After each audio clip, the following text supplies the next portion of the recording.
Paulo aos Efésios, capítulo 5, versos 1 e 2, o texto diz assim: sede meus imitadores, ou sede, pois, imitadores de Deus como filhos amados, e andai em amor como também Cristo nos amou, e entregou a si mesmo por nós como oferta e sacrifício a Deus em aroma suave. Sede, pois, imitadores de Deus como filhos amados, e andai em amor. Irmãos, cada um de nós, em algum momento da nossa existência, e particularmente lá mais na infância, nós temos como o nosso grande herói o nosso pai. A mãe tem uma figura especial dentro da família, tem um lugar também emblemático na casa, mas para a maioria dos filhos, das meninas e dos meninos, o pai é o herói. O pai é aquele que aparece de uma maneira especial na vida dos filhos. E isso é importantíssimo. Nós sabemos que a criança criada ao lado e junto com um pai ativo, presente, atuante, marcante na vida dessa criança, ela vai ter muito mais segurança, muito mais capacidade de autoconfiança, e isso por toda a vida. Então a presença do pai e esse aproximar do pai com os filhos é extremamente importante, não deixando de lado o valor também e o cuidado tão terno, carinhoso da mãe, mas a figura do pai. Você vai encontrar isso nas páginas da Bíblia e na história e na sua própria experiência como algo extremamente importante na vida dos filhos. Então, diante disso, eu quero perguntar para você, lembrando, quem sabe, lá da sua infância, ou quem sabe já no decurso da sua vida, curta ou longa, cada um aí tem o seu tempo de vida, né? Em que você se parece com o seu pai? Já pensou nisso? Alguns traços fisionômicos, quem sabe alguns estilos de gênio, de temperamento, quem sabe alguns tiques, algumas maneiras ou algumas manias, né, que o pai tinha lá e você copiou. Quem sabe uma postura ética de comportamento, que o pai agia assim, você também caminha da mesma forma. Todos nós, em algum momento, nós copiamos algo do nosso pai. Todos nós, em algum momento, nós imitamos o nosso pai terreno. E muito mais, então, nós somos convocados e chamados a imitar o nosso pai, que é Deus. Jesus nos ensina a nos dirigir a Deus como Pai nosso, que está nos céus. Como não apenas o Deus soberano, altíssimo, infinitamente outro, além do nosso alcance, mas como um Pai carinhoso e pronto a nos amar e a nos socorrer. Essa figura, ela é especialmente neotestamentária. O Velho Testamento apresenta Deus como Pai de Israel, mas não apresenta necessariamente Deus como Pai do crente, como Pai do indivíduo, lá no Velho Testamento. Mas o Novo Testamento, a partir de Jesus e na composição do ensino dos apóstolos, nos ensinam a nos aproximar de Deus com esse Pai carinhoso, cuidadoso, e agora Paulo diz, um Pai a quem nós devemos imitar. Paulo, voltando aqui para o texto e compreendendo um pouco da carta, ele está escrevendo essa carta à igreja de Éfeso, por volta do ano 61, 62, algo nessa direção aí, e Paulo está escrevendo exatamente para fortalecer uma igreja que estava numa posição extremamente importante na história e na composição missionária da época. Se você se lembra, Paulo passou cerca de 2 anos e meio, quase 3 anos nessa igreja de Éfeso, plantou a igreja, fortaleceu a igreja, criou liderança, e a partir de Éfeso criou ali um QG, um quartel-general missionário, onde para toda a região asiática foi enviado pessoas. Foi uma igreja de muita importância na vida de Paulo e no ministério de Paulo, e através dessa igreja, muitos outros pontos daquela região, hoje a atual Turquia, naquela época Ásia Menor, foi alcançado. Muitos pontos foram evangelizados em função desse povo treinado, trabalhado pelo apóstolo. Mas Paulo sabia que o problema estava chegando, as perseguições estavam vindo, e não muito tempo à frente, a igreja seria tomada de perseguidores e de oposições, Se os irmãos se lembram, lá no capítulo 20 de Atos, quando Paulo está vindo da região da Macedônia, da Grécia, voltando para entregar a oferta aos crentes pobres de Jerusalém, ele passa em viagem numa cidadezinha próxima a Éfeso, a cidade de Mileto. O navio para ali, Paulo tem um tempo, e ele manda alguns irmãos irem então 60 quilômetros à frente e chamar os presbíteros de Éfeso. E os presbíteros, a liderança da igreja de Éfeso, vem e Paulo conversa com eles. E Paulo ora com eles, Paulo chora com eles e fala: irmãos, eu não mais verei o rosto de vocês. Mas lembrem-se disso, fiquem firmes, pastoreiem o rebanho, cuidem do rebanho pelo qual o Senhor entregou a própria vida. Olha, no meio de vocês vão surgir lobos vorazes, no meio de vocês vão surgir doutrinas estranhas que vão levar o rebanho ao descaminho, à perdição. Fora da igreja vai surgir também opressores que vão assaltar a igreja, que vão trazer desordem no meio do povo de Deus. Cuidem do povo de Deus, cuidem da igreja. E Paulo estava antevendo tudo isso. Ao escrever essa carta, Paulo fortalece essa igreja, irmãos, para que não só presbíteros e diáconos, líderes daquela casa, mas toda a igreja fosse uma igreja que compreendesse a grandeza da salvação e o poder transformador do evangelho, e vivesse e continuassem a viver como uma igreja pujante e forte. Ano 61, 62... 30 anos à frente, 32, 34 talvez anos à frente, agora quem escreve a carta é o próprio Senhor Jesus Cristo. Se você correr lá para Apocalipse, capítulo 2, versículos 1 a 7, tem um resumo de uma pequena carta escrita através de Jesus, pelo apóstolo João, endereçada à igreja de Éfeso. Como é que estava essa igreja 30 anos depois? Doutrinariamente, muito bem estabelecida. As bases doutrinárias da igreja eram sólidas, firmes. Eles tinham consciência da obra redentora de Jesus, criam e divulgavam isso. Era uma igreja que continuava tendo as suas reuniões, os seus encontros, os seus eventos, continuava divulgando o evangelho, fazendo externamente toda a obra religiosa que aquela igreja tinha por incumbência fazer. Mas era uma igreja que tinha se acomodado. Era uma igreja que tinha esfriado espiritualmente, estavam fazendo apenas pelo costume de fazer, e não mais pelo amor fervoroso ao Senhor Jesus. E é isso que Paulo temia, os problemas surgindo, a igreja sendo invadida, a frieza tomando conta. E Paulo escreve essa carta aqui, meus irmãos, para exortar a igreja a ser uma igreja pujante e forte. Hoje, se você for visitar a região da Ásia Menor, você não vai encontrar mais a cidade de Éfeso. Existe as ruínas de Éfeso, e cerca de 16 quilômetros separado das ruínas, um vilarejo. Eu esqueci agora o nome, é um nome turco, eu não me lembro o nome, mas existe ali um vilarejo que está mais próximo àquela cidade. Mas a igreja evangélica não existe mais, porque ela perdeu o seu vício, ela perdeu a sua força, ela perdeu o seu compromisso com o Senhor. E é naquela carta de Apocalipse que Jesus fala que a igreja: volta de onde caíste, arrepende-te, aqueça de novo o seu coração. E parece que aquela igreja não ouviu a voz do Senhor, ou pelo menos ao longo da história ela se perdeu.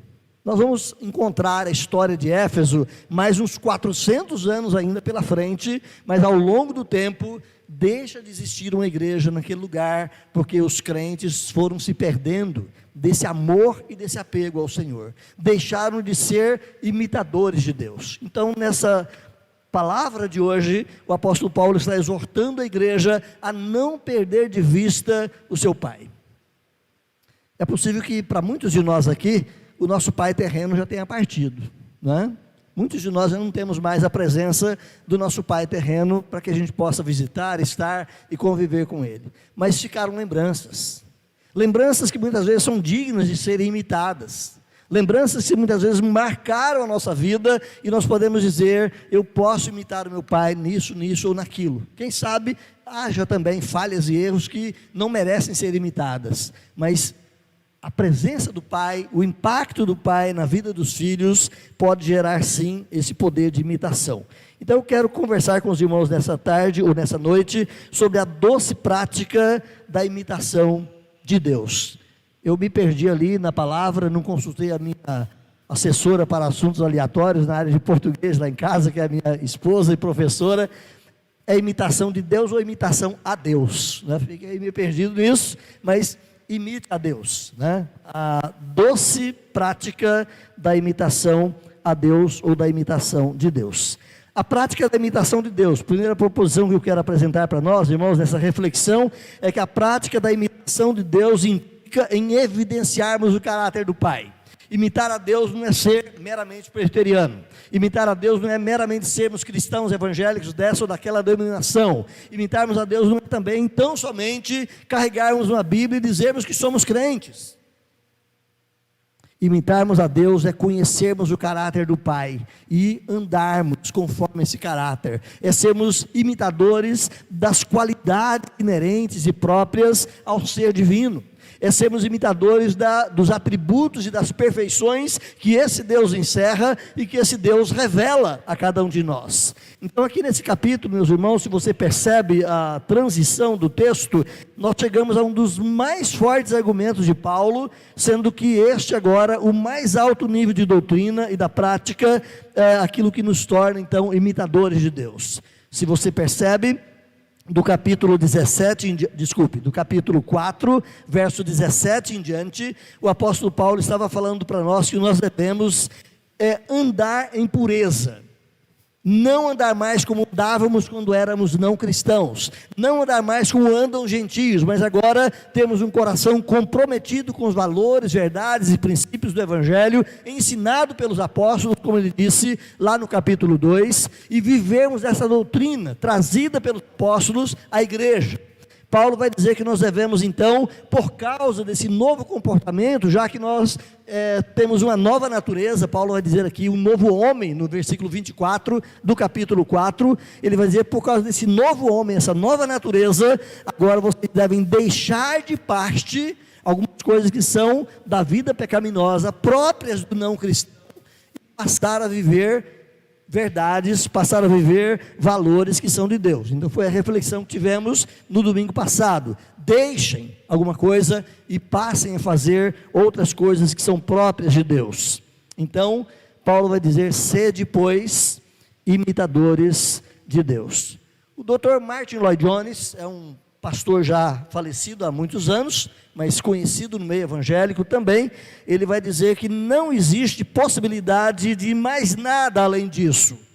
A vida cristã tem o seu alvo maior de nos tornarmos semelhança de Deus. Lembra quando Deus cria o primeiro casal lá no Jardim do Éden? Qual é a disposição de Deus ao criar? Façamos, trinitariamente Deus conversa entre si, ele diz, façamos o homem a nossa imagem e a nossa semelhança. Esse ser que nós estamos moldando, criando barro, colocando nele os nossos atributos, nossos, porque é a Trindade falando, esse ser que nós estamos impingindo nele, as nossas qualidades, eles vão ser cópias daquilo que nós somos. Esse era o alvo de Deus, que a raça humana fosse uma representação icônica, verdadeira e real daquilo que é o próprio Deus, reproduzissem na sua vida humana as qualidades e atributos que pertencem ao próprio Deus. Então quando você estuda um pouco de teologia, e teologia não é coisa para pastor não, tá gente? Teologia é coisa para todos nós crentes, né? Conhecermos mais e mais acerca de Deus. No conhecimento da teologia, ela vai nos dizer que Deus tem muitos atributos, e dentre essa diversidade, essa gama tão grande de atributos e qualidades do ser divino, alguns deles são tão próprios que Deus não repartiu com ninguém. Por exemplo, Deus é onisciente. Nenhuma das criaturas de Deus é onisciente, nem o diabo, com todo o poder que ele possa ter, ele não é onisciente. Ele não consegue ler a sua mente, ele não consegue estar conhecendo todas as coisas ao mesmo tempo, ele tem lá as limitações. O ser humano não é também onisciente. Deus também é onipresente, pode estar em todos os lugares ao mesmo tempo, e não um pedaço dele aqui, um pedaço lá, mas todo o ser divino, imensamente presente, em cada lugar ao mesmo tempo. Nós não temos onisciência, nós não temos onipotência, nós não temos santidade absoluta, glória como Deus possui. Então alguns atributos são próprios de Deus, Ele não nos repartiu isso, não nos deu isso. Mas na criação, quando ele fala, façamos o homem à nossa imagem, à nossa semelhança, ele está distribuindo qualidades que são dele, para que pertençam à nossa natureza. Deus é amor, e ele dotou o homem com capacidade de amar. Deus é puro conhecimento, e ele dota o homem com capacidade de conhecimento. Deus é sabedoria pura, e Deus dota o homem com sabedoria. Deus é espírito, e ele dota o homem com espiritualidade. Daí por diante, Deus traz a nós aquilo que a teologia vai chamar então de atributos comunicáveis. Ele nos comunicou qualidades que são próprias dele, mas gerou isso em nossa gênese, gerou isso em nossa existência. E o alvo de Deus é que nós fôssemos cópias de Deus, humanos, nunca divinos, mas que representássemos e vivêssemos exatamente aquela mesma qualidade de vida que ele vive. Quando você olha para a salvação e vai lá para a consumação final da história, não é? A vida que Deus vai dar ao povo salvo, exatamente viver com ele, no mundo dele, na família dele e a vida dele. Vivermos exatamente na plenitude da imagem e da semelhança do próprio Deus. A Bíblia diz que nós seremos semelhantes a Ele. Nunca seremos deuses, mas seremos semelhantes a Ele na sua natureza, nos seus atributos, nas suas qualidades, e viveremos sem a presença do pecado. Viveremos uma vida perfeita e plena. Então é disso que Martin Lloyd Jones está dizendo, que não existe possibilidade de mais nada além disso, de nos tornarmos realmente imitadores, cópias do próprio Deus. Essa é a suprema declaração da doutrina que se pode conceder ou sequer imaginar. É realmente desnorteante pensarmos em tudo isso, é quase incrível, mas está aí. Sede imitadores de Deus, diz o apóstolo Paulo à igreja de Éfeso. Não se pode, meus irmãos, desvincular aqui o que Paulo comentou adversativamente ali no versículo 32. Olha só o que ele fala antes, versículo 32, está olhando a sua Bíblia? Antes o quê? Essa conjunção adversativa, para quem gosta do português, né? Essa conjunção adversativa, ela aponta para algo contrário do que Paulo estava dizendo até então. O que ele estava dizendo até então? Deixa a mentira, não fale mentira, não se ire de qualquer maneira, não furte, pelo contrário trabalhe, não saia da vossa boca palavra torpe, pelo contrário fale coisas boas, não entristeça o Espírito Santo, longe de vocês amargura, cólera, ira, gritaria, blasfêmia, malícia. Antes, ao contrário disso, então Paulo está retomando exatamente essa preposição adversativa, essa conjunção adversativa, para dizer que ao contrário de uma vida decadente e pecaminosa, o crente precisa viver uma vida consagrada, entregue e disposta a ser imitadores de Deus. Antes aqui então implica numa atitude contrária aos propósitos anteriores, estando diretamente ligada então ao verso 31, daquilo que Paulo tinha dito, mas como dissemos até o versículo 25, você pode entender que Paulo está dizendo, não sejam isso, pelo contrário, vivam agora uma vida que agrade ao Senhor. E Paulo destaca aqui então, meus irmãos, alguns atributos do Pai. Olhe só, de maneira mais especialmente olhando o versículo 32, antes sede o quê? Benignos, sede o quê? Compassivos, sede o quê? Perdoadores. Paulo destaca essas três qualidades e fala na sequência, sejam imitadores de Deus. Essas três qualidades que Paulo ressalta no versículo 32, irmãos, são características do próprio Deus. Antes, sede uns para com os outros benignos. A palavra benignos é a tradução do termo grego Christos, e essa palavrinha Christos lá do grego significa alguém gentil, alguém bondoso, alguém útil, alguém amoroso, alguém benévolo. Na sua forma substantivada significa uma vida de gentileza e de bons tratos. Isso não é apenas para dizer que as pessoas podem chegar a esse ponto, mas é para dizer, ó, Deus é o supremo exemplo, Deus é o supremo modelo de gentileza, de bondade, de cuidado e de bons tratos. Ele nos amou de tal maneira em Cristo, e Ele nos trata assim como um Pai que eternamente nos ama. Paulo vai olhar também, meus irmãos, que esse termo, ele poderia ser usado para expressar a bondade que é inerente e própria de Deus, e que agora o cristão deveria vivê-la.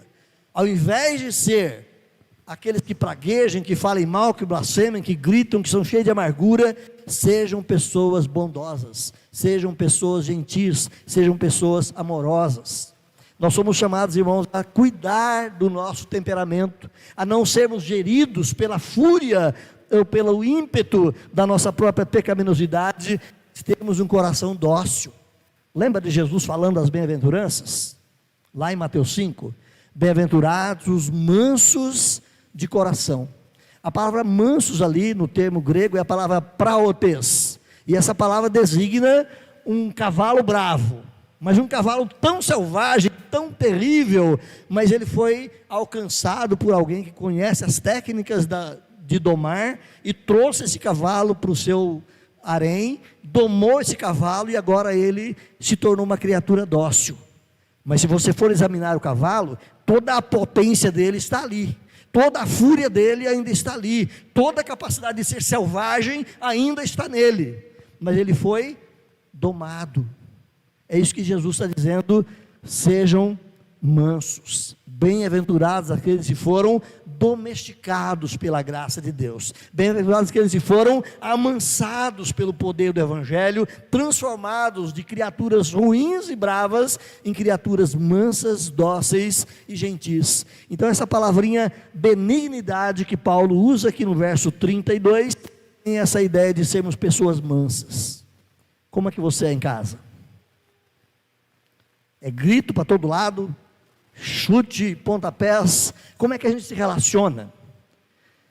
Eu vi uma ilustração interessante, talvez vocês possam ter visto também, porque eu acabei vendo isso lá pelo Instagram. Eu gosto de olhar algumas coisas ali do Instagram, e um pastor dizendo o seguinte: se eu como pastor for almoçar na casa de vocês, e lá no horário da refeição me servirem um vinho tinto, bonito e gostoso, mas por um descuido eu derramar a taça de vinho naquela toalha branca de rendas, vai manchar aquela toalha, vai fazer uma coisa horrível, e logicamente que tanto o marido quanto a mulher vai dizer: não, pastor, não se incomode, tal, fique tranquilo, eu vou limpar aqui, depois a gente dá um jeito, esquece isso, vamos curtir aqui o nosso momento de amizade, de comunhão.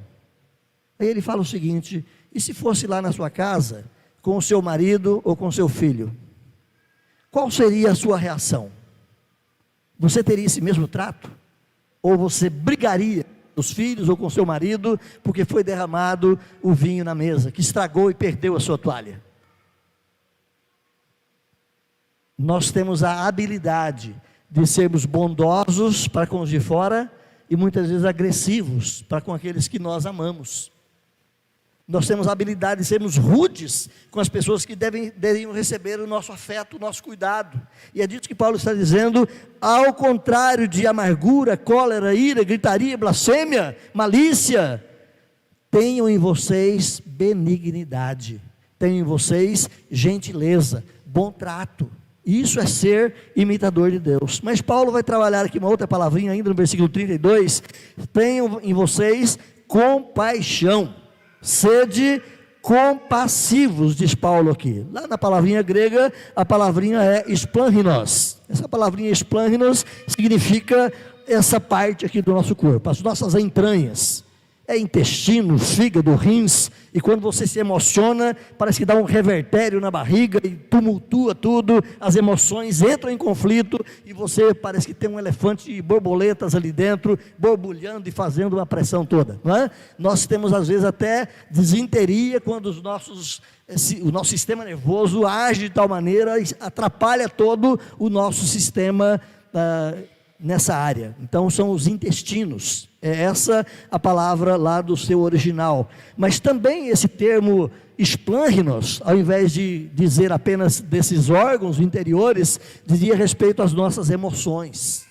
Para o hebreu, a sede das emoções é o coração. De tudo que se deve guardar, guarda o seu coração, é dele que procede as fontes da vida. Então, para o judeu, o coração é a fonte, é a sede, mas para o grego é a esplânchnida, eram os órgãos, as entranhas, né? Então Paulo está dizendo isso: vocês devem ter compaixão, vocês devem ter as suas entranhas domesticadas e amáveis para com as outras pessoas.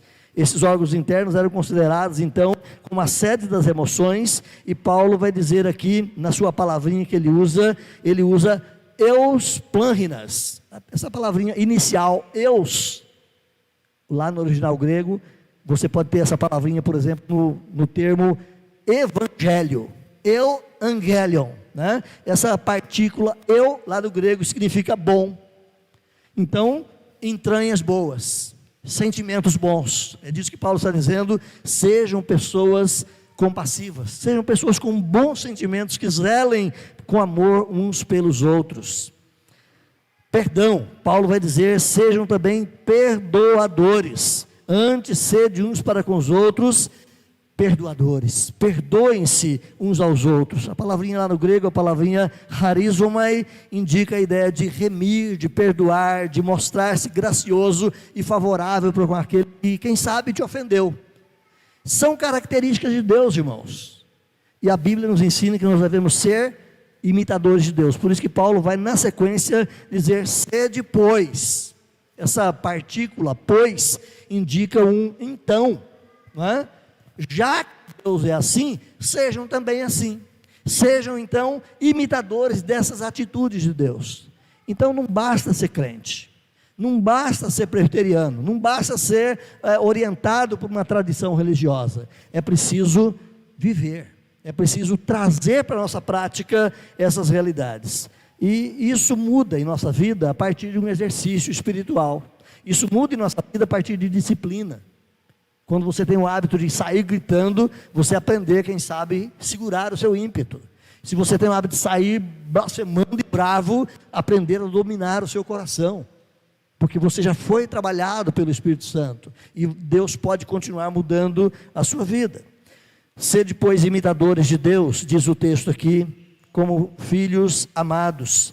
Salmond, que é um comentarista bíblico, vai dizer que, à luz do exemplo divino, o apóstolo recomenda aos seus leitores que sigam a pureza, o altruísmo, a sobriedade e essas outras virtudes que são próprias de Deus, evitando os vícios e os pecados comuns àquele que não tem Deus.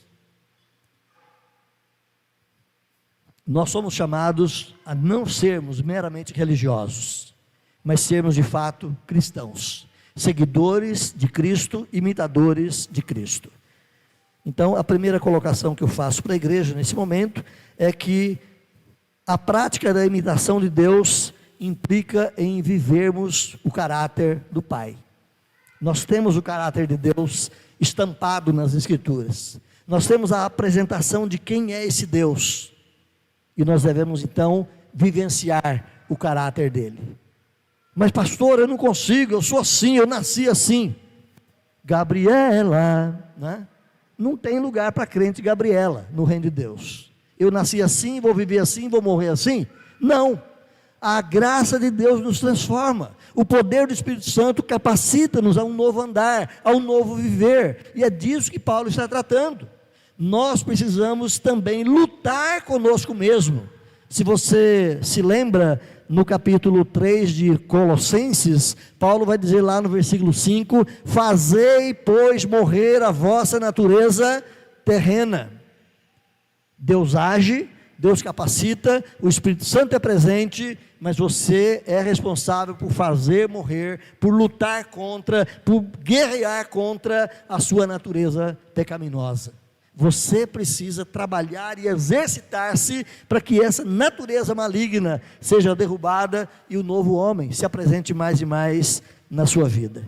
Segunda proposição que eu quero trazer, irmãos, então, nessa reflexão, é que a prática da imitação de Deus implica em seguir as pegadas do Filho. Implica em assumir o caráter do Pai, mas implica em seguir as pegadas do Filho. E Paulo vai dizer então no versículo 2, e andai em amor, como também Cristo nos amou e se entregou a si mesmo por nós, como oferta e sacrifício a Deus em aroma suave. Ou seja, andai em amor, e o exemplo do andar em amor é Cristo. Se você corre lá para Pedro, capítulo 1, versículo 21, salvo engano, na segunda carta, Pedro vai dizer que Cristo deixou o exemplo para seguirmos os seus passos. Lembra quando você era criança e você andava com o papai? E aí na rua tem azulejos de várias cores e o papai brincava com você: olha, só vale pisar no azulejo branco. Então a criança vai ali pisando nas pegadas do pai e se errar, perde o picolé, algo do tipo, né? Precisa pisar nas pegadas do pai, precisa pegar nas mesmas marcas deixadas por Jesus, precisa andar no mesmo comportamento que ele teve. Então é esse chamado que nós temos, irmãos, para sermos imitadores de Deus, mas para sermos copiadores do Filho. Pai e Filho, exemplos do nosso novo andar, do andar em santidade, do andar em pureza. Então, ao imitar do Pai, esse imitar do Pai tem como consequência o andar em amor. Como dissemos, o amor é próprio do Pai, mas o amor do Pai é manifesto para nós como? Em Cristo. Deus amou o mundo de tal maneira que deu o seu Filho. Deus entregou o seu Filho como prova do seu amor por nós, e a entrega do Filho em nosso lugar também é a manifestação do amor do Filho a cada um de nós. Então, imitar o Pai é andar em amor e é imitar o próprio Filho. Nesse exercício do andar em amor, irmãos, o apóstolo toma aqui como modelo então o amor de Cristo, o Filho de Deus. Como você leu aí no versículo 2, andar em amor como também Cristo nos amou. A frase que Paulo usa aqui na sequência: ele se entregou a si mesmo por nós como oferta em sacrifício a Deus de aroma suave. Essa palavra oferta e sacrifício de aroma suave é uma frase calcada lá na linguagem ritual do Velho Testamento. Quando o sacerdote fazia o sacrifício, subia um cheiro agradável a Deus, cheiro de churrasco, né? O sacrifício era feito, a carne era queimada e subia aquela fumaça e Deus recebia, não meramente o cheiro da carne assada, mas simbolicamente um coração purificado, um coração rendido a Ele. Ele recebia na representação daquele sacrifício, um sacrifício de aroma gostoso para Deus. Então o cheiro bom para Deus não é o cheiro do sacrifício do cordeiro, mas é o cheiro de um coração limpo, é o cheiro de uma vida atingida pelo amor e pela graça de Deus. O amor então é esse elemento fundamental da vida cristã, visto que se andarmos em amor, nós não desobedeceremos a Deus e nenhum outro mandamento. É do Agostinho, o santo do catolicismo, mas o grande teólogo que viveu lá nos anos 430 até 410, 350 até 410, e Agostinho falava o seguinte: aprenda a amar e faça o que quiser. Ou seja, se você realmente aprender o amor, todos os seus atos vão ser corretos, porque quem ama não rouba do próximo, quem ama não prejudica o irmão, quem ama não cobiça a esposa do irmão, quem ama não calunia, quem ama, e daí por diante. O próprio Senhor Jesus diz que toda a lei e os profetas se resumem nesse mandamento: amar o teu Deus acima de todas as coisas e amar o teu próximo como a ti mesmo. Aprenda a amar e tudo que você fizer vai estar certo. É disso que Paulo está dizendo: andai em amor como Cristo. Então, esse elemento fundamental da fé. Quem ama o próximo, diz o apóstolo Paulo aos Romanos, quem ama o próximo tem cumprido a lei, porque toda a lei se resume na prática do amor. Então devemos, irmãos, ainda considerar que esse amor não nos é próprio. Por causa da nossa queda, por causa do nosso pecado, nós não temos um amor pronto e perfeito. Lembra? Eu falei que Deus dotou a cada um de nós com atributos e qualidades que lhe são próprias. Deus também colocou no coração da criatura o amor. E todo mundo, em alguma medida, tem amor. Até o criminoso. Ele pode assassinar o cara lá na desordem da vida que ele leva, chega em casa, a criancinha de 2 anos, papai, papai, e ele pega a sua criancinha e beija e diz, papai te ama.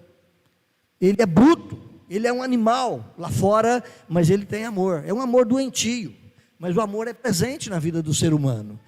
Então, por causa dessa doença do pecado, nós não temos capacidade de amar corretamente, e é por isso que ao nos convertermos, abra sua Bíblia em Romanos capítulo 5, ao nos convertermos, diz o texto, Romanos capítulo 5, versículo 5, que o Espírito Santo derrama o amor de Deus em nossos corações. Agora, por causa da conversão, por causa desse novo homem que você passa a ser em Cristo Jesus, agora esse novo homem tem o amor de Deus. Agora esse novo homem tem um amor renovado e pode amar. De novo, ele precisa exercitar prática, precisa desenvolver esse comportamento de amor. Por isso Paulo diz, andai em amor. A palavra andar aqui é aquela ideia peripatética, né? Enquanto você vive, vai fazendo as coisas. Andar em amor é viver em amor, é caminhar na prática, é transformar o seu dia a dia em expressões de amor. Então o amor deve caracterizar, meus irmãos, o progresso diário do cristão. Quando eu me converti, isso no meu caso tem 43 anos passados, eu tinha uma capacidade X de amar. Hoje, depois de tanto tempo, essa capacidade tem que ter aumentado. Eu preciso aprender a amar mais, me entregar mais, me ser mais generoso e pronto para com as pessoas à minha volta. Então o cristão possui um amor que deve ser algo contínuo e crescente na sua vida. Então o amor vivido por Cristo é o amor sacrificial, é o amor que se entrega, o amor que se dá, o amor que se doa. Ele doou a si mesmo em nosso favor, diz o apóstolo Paulo aqui no versículo 2. Paulo vai dizer que logo, já não sou eu quem vive, mas Cristo vive em mim, e esse viver que agora tenho na carne, vivo pela fé no Filho de Deus que me amou, e por causa desse amor, ele a si mesmo se entregou por mim. Então o amor de Cristo é um amor doador, e o amor do cristão não pode ser diferente. Nós devemos doar a nossa vida, em serviço, em cuidado, em obediência à palavra de Deus. Então é essa natureza de amor que os crentes de Éfeso foram chamados a viver. Estavam vindo de uma cultura paganizada, de um mundo hostil e pecaminoso, e Paulo diz, agora vocês são diferentes. Vamos andar em amor, vamos aprender a imitar o Senhor Jesus Cristo em nossa vida. Se você olha capítulo 5, versículo 25, só para antecipar aí a pregação de quem sabe alguns domingos à frente, Paulo vai dizer que os maridos devem amar a sua mulher, assim como Cristo amou a sua igreja. Como é que Cristo amou a sua igreja? Um amor tão pronto, tão abnegado, ao ponto de dar a vida para salvar a igreja. Assim os maridos devem também amar as suas esposas, e assim cada crente deve viver um amor sacrificial, um amor que se entrega, que se doa em função do outro. Você se lembra de João 3,16, certo? Mas você se lembra de 1 João 3,16? Essas pegadinhas eu gosto delas, né? João 3,16 diz que Deus amou o mundo de tal maneira que deu seu Filho, por amor, para a minha e para a sua salvação.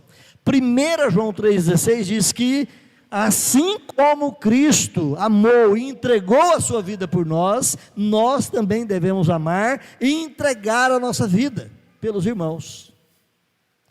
Cristo morreu para a nossa redenção. Isso não significa que você tem que morrer pelo seu irmão, mas que você tem que consumir a sua vida, entregar a sua vida. Cristo deu a sua vida na morte e nós somos chamados a dar a nossa vida na vida, em função e em serviço dos irmãos. Eu tenho dito aqui que nós só podemos servir a Deus na medida que servimos as pessoas.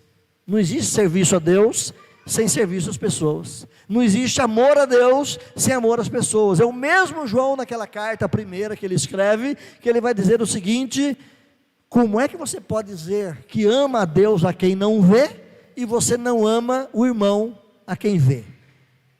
Então nós só podemos servir a Deus e amar a Deus na medida que nós servimos e amamos os irmãos. Jesus fala que no último grande dia, naquele julgamento final, Ele vai separar bodes e ovelhas, e vai dizer para as suas ovelhas: vinde benditos de meu Pai, entrem, tomem posse do reino, porque quando eu estava nu, vocês foram lá e me deram agasalho, quando eu estava doente, vocês foram lá e me socorreram, quando eu estava preso, vocês foram e me visitaram, quando eu estava com fome, vocês me assistiram. E os salvos vão dizer: Senhor, nós nunca fizemos isso para Ti.